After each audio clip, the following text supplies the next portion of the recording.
Les damos la bienvenida a ULPAP TV en un agosto muy especial porque estamos recordando el natalicio de Juan Ricardo Nervi, periodista, escritor, pedagogo, definido como uno de los grandes intelectuales de la provincia de La Pampa. Y en ese sentido nos van a estar acompañando diferentes voces que han mantenido experiencia, contacto, días con Juan Ricardo Nervi para hablar de su persona y hablar de su obra también. Hoy nos acompaña Vilma Pruso. Vilma fue docente de la Facultad de Ciencias Humanas, es además doctora en Ciencias de la Educación, fue fundadora de la revista Praxis, donde también publicó Juan Ricardo Nervi, y una activa investigadora que sigue trabajando y que sigue sembrando por el mundo. Vilma, ¿cómo estás? Bienvenida. Bueno, muchas gracias por esta oportunidad, que recordar siempre al maestro es un momento gratificante, es volver a vivir en muchos encuentros en estos casi 50 años en que lo conocí. Lo conocí Vilma, muy joven exacto. a Nervi. Justamente ahí va a estar apuntada mi primera pregunta, es eso, ¿no? Contar cuándo y cómo conociste a Nervi. Sí, de una forma muy, yo diría, extraordinaria, por lo que me deparó después profesionalmente a mí. Un momento dado vino a mi casa Edgar Morisoli, el querido Edgar, y me trajo dos obras a mi casa. Una era de Nervi y era su discurso recordando a un maestro, Raúl B. Díaz, y otra era un libro de Machado, y me dijo, estas dos cosas me las acaba de mandar Ricardo, y yo creo que en mejores manos que las tuyas sería imposible, porque tiene que llegar a una educadora. Entonces yo, con esa espontaneidad que nos da la juventud, le digo, ay, no me digas que tienes acceso a Ricardo, yo le podré mandar a leer un libro. Todos me decían, ¿cómo se te ocurrió semejante cosa? Mandarle un libro de alguien muy joven, era el segundo libro que yo escribía, y por supuesto Edgar, con esa generosidad que siempre lo caracterizó, le mandó mi libro, y al poco tiempo Ricardo me contesta y me hace una hermosa devolución. Y yo, claro, el tema ya en ese momento que era la lectura, mi preocupación que se mantiene hasta el día de hoy, recordando que él fue maestro y yo fui maestra de primario y me desempeñé en las zonas más extrañas, más comprometidas socialmente. Nunca olvidé mi magisterio. Después de doctorarme, yo seguí investigando sobre problemas del aprendizaje lector. Y algo medio desconocido de Ricardo. Ricardo fue un vehemente defensor de la necesidad de alfabetizar, de la necesidad de que la lectura llegara como herramienta de libertad. Él acostumbraba siempre a decir que la lectura era una herramienta personal de libertad, pero además, si bien decía, concedía al individuo la posibilidad del ejercicio de la libertad, a la vez era para la sociedad la herramienta de la democracia. Sin la lectura, decía él, no se puede habilitar mundos para la lucha por la defensa de los propios derechos, por la mejor calidad de vida. Dice permanentemente en ese énfasis que él ponía en la lectura. Yo quiero recordar una etapa de él que es muy poco conocida, que es su militancia en todas las organizaciones de lectura, y él pertenecía a la AIRA, que era la Asociación Internacional de Lectura, y era un activo participante de la AIRA. Entonces, a mí, en el momento que yo lo conozco, justamente se venía a hacer, la AIRA venía a hacer un congreso de lectura al país, a la Argentina.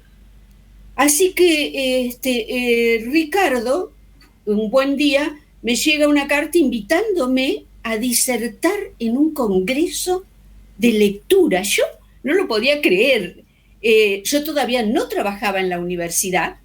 Mi trabajo primero fue en el gabinete psicopedagógico de la provincia de La Pampa, donde comienzo a entender lo problemático que era cuando los niños no accedían a la lectura, no solo por su sufrimiento personal, sino por el impacto posterior en los estudios y finalmente en la inserción en el mundo del trabajo. Claro. Yo siempre decía que para entrar, por ejemplo, al Banco de la Pampa, lo primero que hacen es hacerte escribir una nota. Uh-huh. Y el que no sabe escribir, el que no sabe en una entrevista poder hablar y manifestarse, no va a conseguir tampoco una inserción en el mundo del trabajo. Por supuesto, me extrañó siempre, pero enseguida lo dilucidé, por qué Ricardo se había fijado en una maestra de La Pampa. Porque si bien yo tenía mis estudios, había estudiado en el área, primero mis estudios fueron en el área de la psicopedagogía. Pero el libro que yo le mando es un libro muy detallado de mi sistema de enseñar a leer y escribir en el gabinete. Y él me invita a ese Congreso Nacional. Que fue tu primera disertación, además, Vilma, ¿no? La primera disertación. Y yo decía, ay, por Dios, tanta confianza, ¿no? Solamente estaba, por supuesto, la palabra de Edgar y la lectura de mi obra. Y en ese año, previo a este encuentro, Ricardo, en sus cartas, me comenta que él iba a proponer la formación de la Asociación Argentina de Lectura. Y en el encuentro internacional, él presenta la moción y se conforma la Asociación Argentina de Lectura, que es una actividad que a lo mejor no se conoce tanto como su tan buena producción. Yo digo, tanto periodística como también como poeta. El poema llega al niño, atrapa en mundos posibles, en metáforas. Entonces sabes que mi nuevo sistema de alfabetización es a través del arte. Y en lugar de tomar un texto informativo, hice poemas. Así que con Nervi nos fuimos encontrando. Yo le debo a Nervi este espaldarazo que me siguió haciendo trabajar en la lectura. Porque es raro que un académico... Sí. Que además no quiero que nos dejemos de referir a que, sí, hablemos de su generosidad, ¿no? Todos con quienes nos hemos contactado hablan de su generosidad, pero no olvidarnos de hacer hincapié también en lo que fue la conformación finalmente de la Asociación Pampeana de Lectura, ¿no? Claro, porque cuando él logra conformar la Asociación Argentina, inmediatamente comienza a proponer y en ese momento me invita a conformar la Asociación Pampeana de Lectura. Es decir, tenemos la AIRA inicialmente, que se proyecta a la Asociación Argentina de Lectura, y la Asociación Argentina, que se crea a partir del pedido de Nervi, y eso lo van a encontrar en cualquier página que entren de la Asociación Argentina de Lectura, se crea a partir de Nervi con el mandato de que se difunda en todas las provincias argentinas y que se conformen las filiales. Entonces, a propuesta de él, se crea la Asociación Pampeana de Lectura, que fue también para nosotros un momento que nos habilita Nervi de contacto con las mejores lingüistas de la Argentina. Y entonces él organiza el primer simposium de literatura infantil, y siempre nos quedó, él comentaba que con un área de lengua, de letras en nuestra facultad, conformada por personas tan capaces, no se dedicaron a investigar sobre la lectura. Él decía, es lo que no pudo lograr, que nos plegáramos los pedagogos, los maestros, porque sus simposios se llenaban de maestros, pero no pudo incluir en esta búsqueda de soluciones para un pueblo que necesita la palabra tal como lo señalaba Freire. Desde nuestras culturas del silencio, como maestro lo que tenemos que repartir es palabras. Sin palabras no hay pensamiento, no hay autonomía, no hay libertad. Vamos a ser sometidos permanentemente por los poderosos. Así es, Vilma. Bueno, y hablamos de un Nervi que realmente fue un gran lector y ya seguimos conversando sobre Juan Ricardo Nervi. Nos está acompañando Vilma Pruso, doctora en Ciencias de la Educación, que ha compartido una experiencia muy vasta, muy rica, muy enriquecedora con Juan Ricardo Nervi, y hemos hablado sobre todo de su faceta de lector, de escritor, un gran lector, decíamos también sobre el cierre del bloque. Y ahora nos vamos a referir también a otro aspecto muy importante, y que fue la creación, el acompañamiento en cuanto a la maestría en evaluación de la Facultad de Ciencias Humanas. Vilma, es cierto. Este sentido, un gran impulsor, podríamos decir, ¿no? Cuando hablamos de la maestría en evaluación de la Facultad de Ciencias Humanas. Exacto. Cuando organizamos el proyecto, justamente fue a nivel de la Argentina una propuesta de avanzada, porque gracias a los contactos que tenía Ricardo, pudimos contactarnos hasta con Ginebra, que en ese momento estaba el profesor Juan Carlos Tedesco a cargo del instituto, y pudimos entonces a través de Tedesco contactarnos con gente de París, de España, de México, y fue para nosotros realmente un espaldarazo poder traer pedagogos de todos estos países y la generosidad de la universidad que avaló estos viajes, porque fue un proyecto costoso, fue un proyecto que implicó la llegada de Michel Lobrot, a la Argentina, y de España vinieron tanto del norte como del sur de España. La tuvimos a Juana Sancho, a Hernández, también del norte lo tuvimos a Miguel de Díaz, y mexicanos, por supuesto. Entonces tuvimos a Remedi, a Furlan, en sí el acompañamiento permanente que nos hizo Rubén Bach, porque Rubén traducía a Lobrot.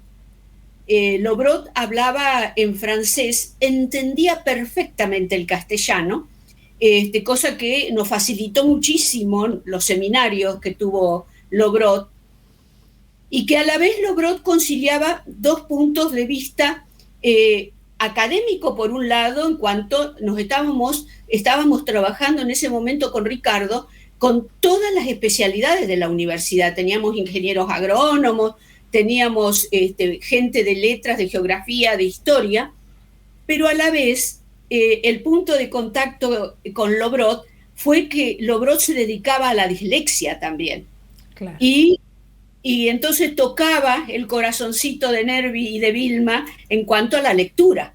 Así que este mundo que se abre gracias a Ricardo en La Pampa, a traernos pedagogos de tal magnitud, nos provocó tal intercambio y nos facilitó nexos que lógicamente después pudimos recuperar en los escritos de la revista Praxis. Ustedes piensen que en 1995 se crea la maestría de evaluación y en ese mismo año ya sale la revista Praxis. Y en la revista Praxis yo me propongo rendir un homenaje al maestro y desde el primer número del 95 comienzo a rescatar los escritos de Ricardo. Así que desde el 95 hasta la actualidad, Praxis tiene una línea de conducta de rescate del maestro. Para nosotros, Nervi significó habilitar ideas, habilitar un campo muy fértil de la pedagogía, pero sobre todo la valoración al maestro. Y en eso yo quisiera detenerme un minuto, porque Nervi reaccionaba contra el academicismo, un poco lo que nos molesta a todos, la burocracia. Aquellos que, como decía Makarenko, y lo repite Nervi, si ustedes lo leen, van a encontrar siempre alguna ironía hacia quienes ponen trabas a la creatividad del maestro. Y cuidado, porque en este momento las palabras del maestro Nervi están siendo más vigentes que nunca. No tenemos los maestros la libertad que tuvimos Nervi o que tuve yo. Los maestros están como aprisionados por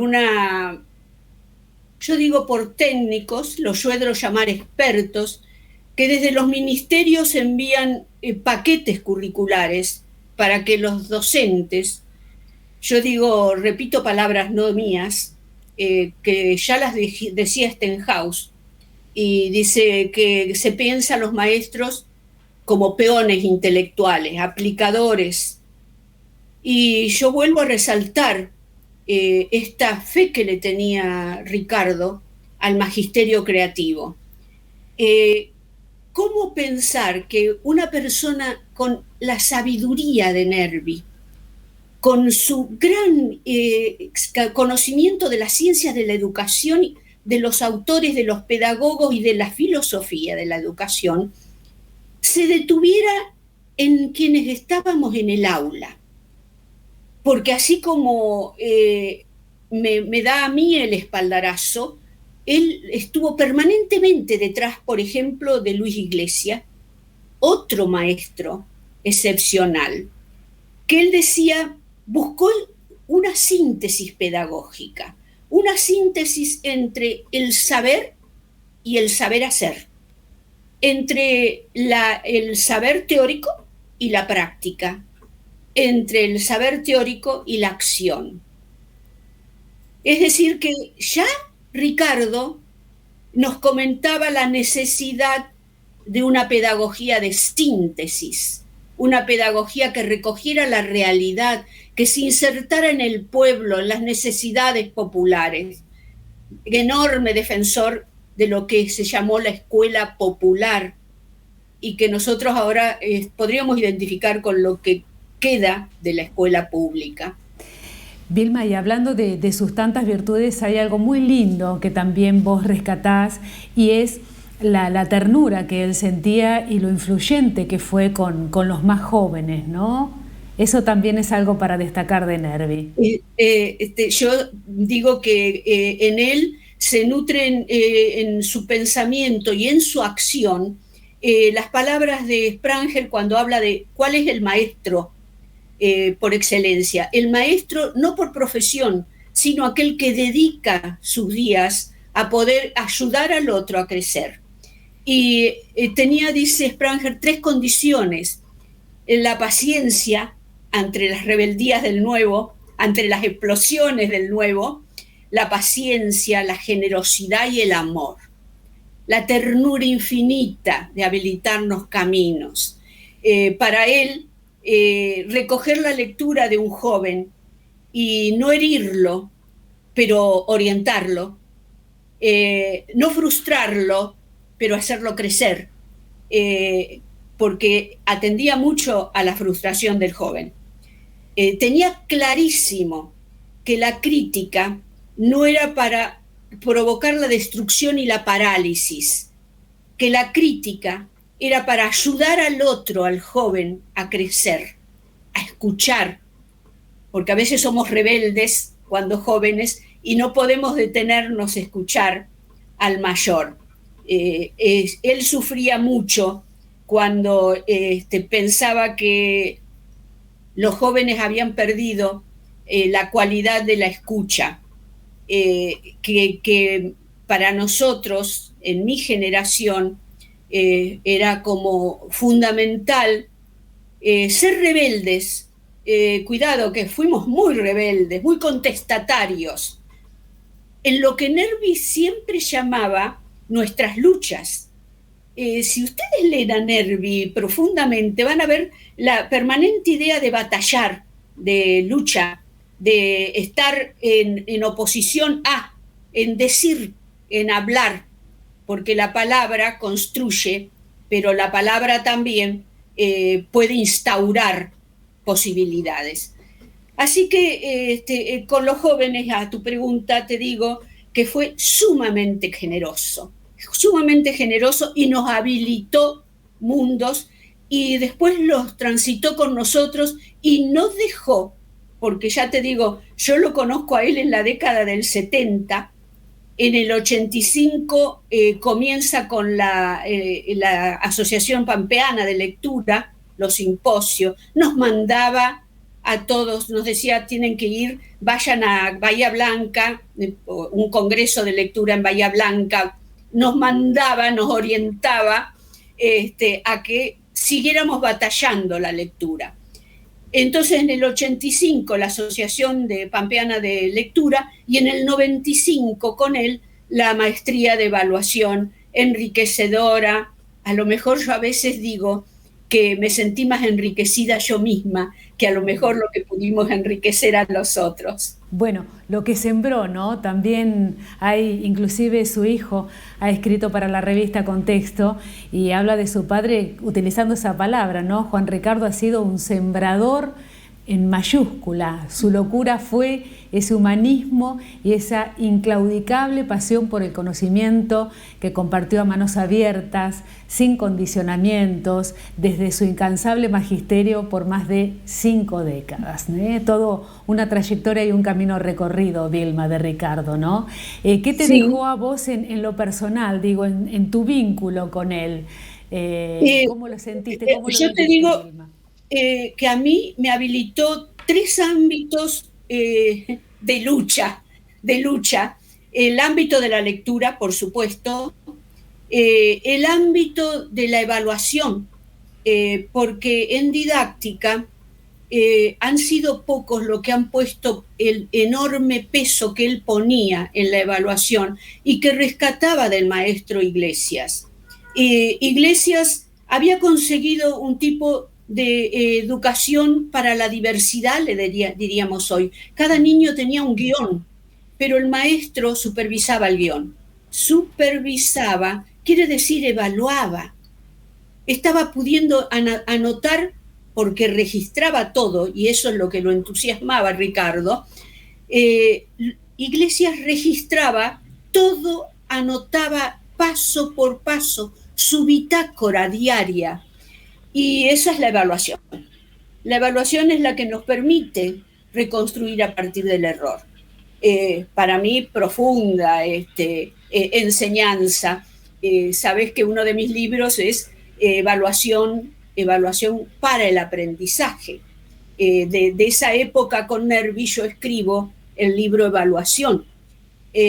Pero algo más que me dejó profundamente Nervi, aprender el lenguaje periodístico. Claro. Porque yo era muy técnica.